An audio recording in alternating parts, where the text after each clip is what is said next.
এমন করে তোমার মতো বুড়া কোন হাত খেলে এমন করে দেহার মতো তুমি রাস্তায় বেরিয়ে গেলে। আমার কথা খারাপ লাগতেছে তাই না? লাগু বলে দিতে চলছি। তাহলে একটা লোকের জন্য না, পুরুষের ছাত্ররা ওরা হচ্ছে হাঁটু থেকে নাভি পর্যন্ত ঢাকা হচ্ছে ফরজ। ইচ্ছাকৃত ভাবে আপনি কোন অঙ্গ বের করতে পারবেন না। ওই জন্যে আমরা কেউ যদি পুরস্কার যদি কেউ বলেন ফুটবল খেলতে যাবো, আপনি হাফ প্যান্ট পিনতে খেলাতে পারেন না, যদি খেলার ভিতরে হাফ প্যান্ট পিনতে আপনাকে খেলতে হয়, সেটা আমাদের জন্য শরীয়ত ইসলামের সারা হারাম, এটা বৈধ হবে না। আপনি হাফ প্যান্ট পিনতে আপনি ফুটবল খেলবেন, কথাটা বুঝতে পারছেন?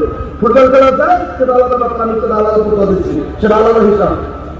কিন্তু যদি ওইটাই যদি আপনাদের যুবক ছেলেরা যদি হাফ প্যান্ট পিনতে খেলে, জাঙ্গি পিনতে খেলে, যদিও পুরুষ হয়, সেটা সাব হারাম, দলিলে জায়েজ হবে না।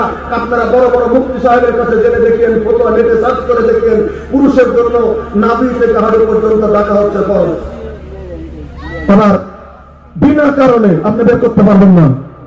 আর মহিলাদের জন্য মাথার চুলের আগা থেকে শুরু করে পায়ের পাতা পর্যন্ত হলো আওরত, এটা ঢাকা ফরজ।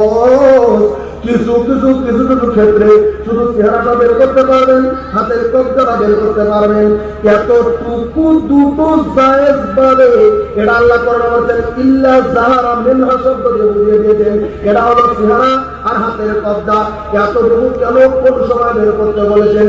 যেমন আপনার বাড়িতে আছেন, আপনার শ্বশুরের কাছে গেছেন, আপনার ভাসুরের কাছে গেছেন, আপনার ছেলের কাছে গেছেন, আপনার ভাতিজার কাছে গেছেন, আপন ভাগিনার কাছে গেছেন, মামি আপনার ভাগিনার কাছে গেছেন, ভাতিজা আপনার চাচির কাছে, আপনার চাচিরা খালার কাছে গেছেন।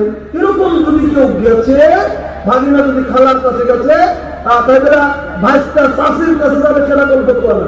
ভালো করে চাচির সাথে রক্তের কোন সম্পর্ক নাই, চাচির সাথে মামির সাথে রক্ত সম্পর্ক নাই, খালার সাথে ভাগিনার সম্পর্ক আছে, যেটা শরীয়তে যেটা আলাদা করেছে আমি কথাটা সেটা বললাম।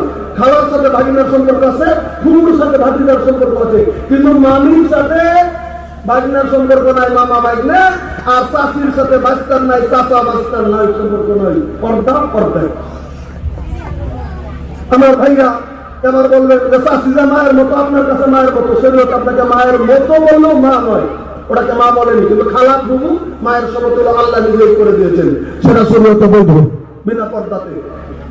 আমার ভাইরা মুখ বের করতে পারবে সেখানে। তো এরকম করে মা ছেলের সম্মুখে মুখ বের করবে, হাতের কবজা বের করবে, তাই মা বলে এটা নয় যে বিনা কারণে শরীরের অঙ্গ ছেলে বড় হয়ে গেছে তার মতো বলা মা বের করবে, সেটা শরীয়তে অ্যালাউ করে।